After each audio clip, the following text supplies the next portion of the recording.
هبت نسمات الرحمات وأتانا شهر الخيرات، رف القلب بشوق فرحا للصوم وأنس الصلوات.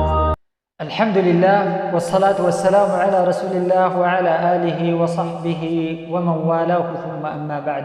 سلوكي في رمضان. قف مع نفسك وخاطبها.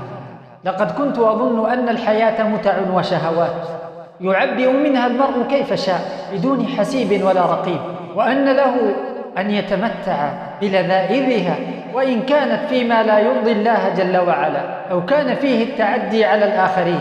فإذا بروحانية رمضان تحل بي وخيرات هذا الشهر الفضيل ترشدني من غفلتي وتوقظني من سهوتي وتقول لي: رويدك إنك تسير في طريق مظلم ونفق موحش، إن هذا الدرب الذي تسير فيه قد سار فيه قبلك فئام فندموا، ولهث فيه أقوام فخابوا وخسروا. نادتني بقية الخير في النفس وقالت: إن فيك خيرا عظيما به تكون من الصالحين. ولقد رأيت أناسا كانوا مثلي في سهوة وغفلة فصاروا من رواد المساجد وأحلاس مواطن العبادة، بل أصبح بعضهم دليلا لغيره في العودة إلى مولاه.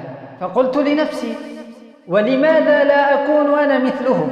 لقد تحرك في قلبي وازع الإيمان فذكرني بعظيم الفوز برضا رب العالمين. ولقد جاء شهر كريم حاملا في طياته الخيرات، فأحسن وفادته بخير ما في حضرتك.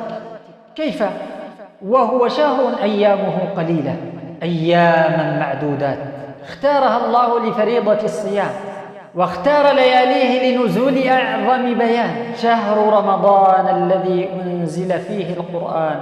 فأيقنت أنه زمان غير بقية الأزمنة، ووقت ليس كبقية الأوقات، وعلمت أنه وقت تضاعف فيه الحسنات فضلا من الله ونعمة. فعزمت على استغلال كل لحظة وملء كل ساعة فيه تقربني من ربي. وقلت في نفسي: لعلي لا ألقاه بعد عامي هذا. فإلى متى نستمر في التفريط؟ علينا أن نتدارك ما بقي من أعمارنا. أسأل الله بمنه وكرمه أن يوفقنا وإياكم لتدارك هذه الأعمار، وصلى الله على نبينا محمد وعلى آله وصحبه وسلم، والحمد لله رب العالمين.